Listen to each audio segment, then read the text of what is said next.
Magandang araw pong muli at muli po nandito tayo sa Huntahan ng Bayan TV.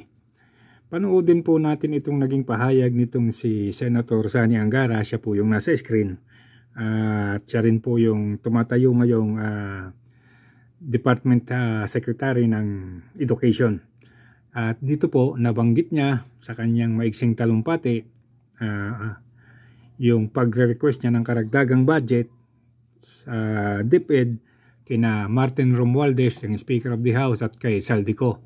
At ayon po sa kanya ay nangako na yung dalawa na magkakaroon ng karagdagang budget.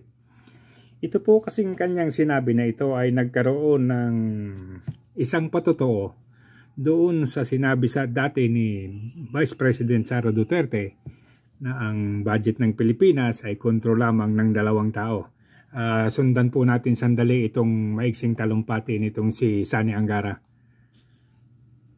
Romualdez, sana daw madagdagan yung budget ng Department of Education, Mr. Speaker. Thank you. Nangako na po si Speaker at ang Chairman ng Appropriations. So, hayan po, maliwanag po ang sinabi ni Sani Angara na nangako na yung Speaker at saka yung General Appropriation Committee Head na si Saldico. Tingnan muna po natin ito dating sinabi ni BP Sara na itong si Saldico lamang at si Martin Romualdez ang may hawak ng budget ng Pilipinas. Ito po ay doon sa kanyang speech dati na pagkatapos niyang mag-resign at hindi umattend nung hearing ng kanyang budget deliberation. Panoodin po natin sandali. Ang budget ng Pilipinas ay hawak lang ng 2 tao. Ang budget ng Pilipinas ay hawak lang ng 2 tao. Hawak lang siya ni Congressman Zaldico at ni Congressman Martin Romualdez. Yan ang katotohanan.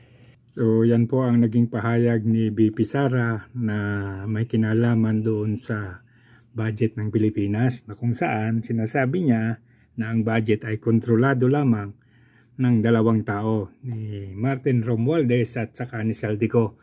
At yan po ay mabilis pa sa alas 4 ang kinontra nitong si Saldico sa pagsasabi na si Vice President Sara Duterte daw ay nambubudol lamang at alam daw ng taong bayan yan dahil matalino ang taong bayan.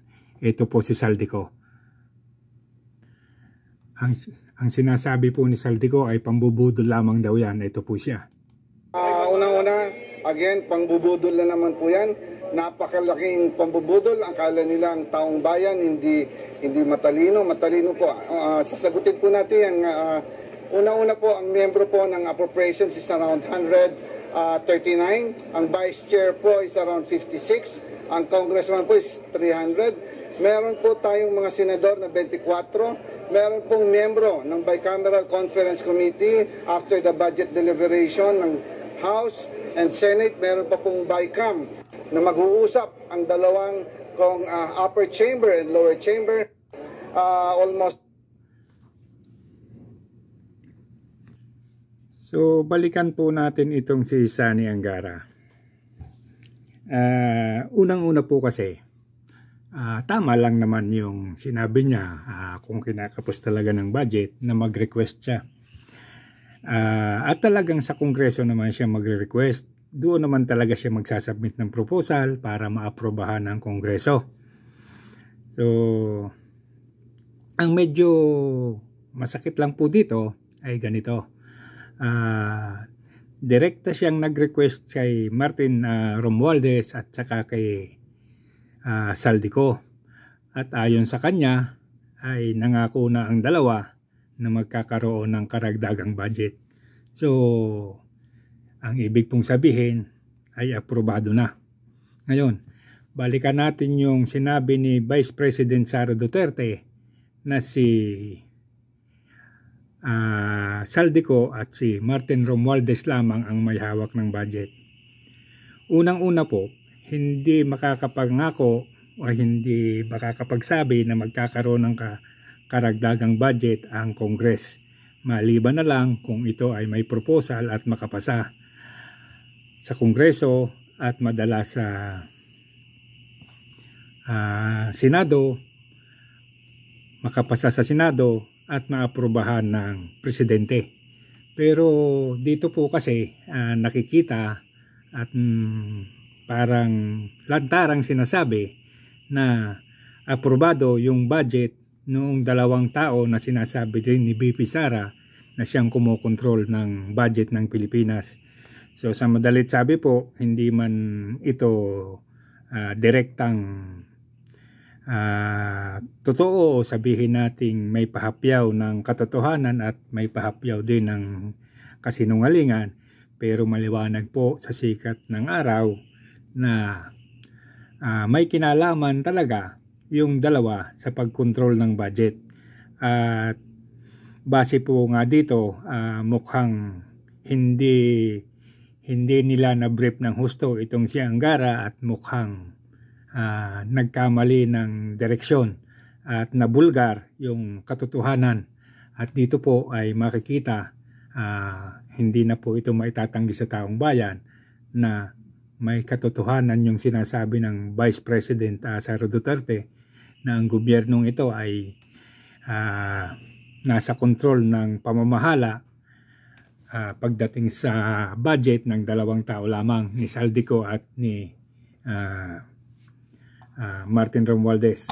So yan po yung maliwanag ngayon na ibig sabihin ng ating nakikita at ibig sabihin ng sinasabi nitong si Senator Sani Angara. Anyway mga kaibigan, bago po tayo magtapos, paki-like and subscribe na lamang po. Sana po makita natin ang totoo talaga, pero parang may laglagan blues na dito at hindi natin masabi ngayon kung saan pupulutin itong si Sani Angara pagkatapos ng mga ilang araw na maggawin niya ito. Kasi po sa parte ng dalawa, sa parte ni Martin Romualdez at saka ni Saldico, hindi na po nila mabubura sa taong bayan yung pag-iisip at paniniwala na talagang sila yung may control ng budget. Kasi po base doon sa mga dokumentong ilabas dati ni BP Sara kaugnay doon sa 5 billion na budget para doon sa construction ng mga building at eskwelahan, na nang hindi sila makakuha ng parte ay ginawaan na lamang nila ng paraan na madagdagan ng 10 billion, kaya naging 15 billion. At ang masakit po, hindi kontrolado ng Vice President o ng Department of Education yung idinagdag na budget. Kaya po ang suma total, hindi malaman kung saan napunta ng yung budget na nakalaan para sa department. At ang nangyari po ay mga katanungan pagdating sa COA, pagdating sa kasamahan ng mga kongreso na ito, congressman na to, na nagkukunwaring hindi nalalaman yung nangyayari. So hanggang dito na lamang pong muli at maraming pong salamat.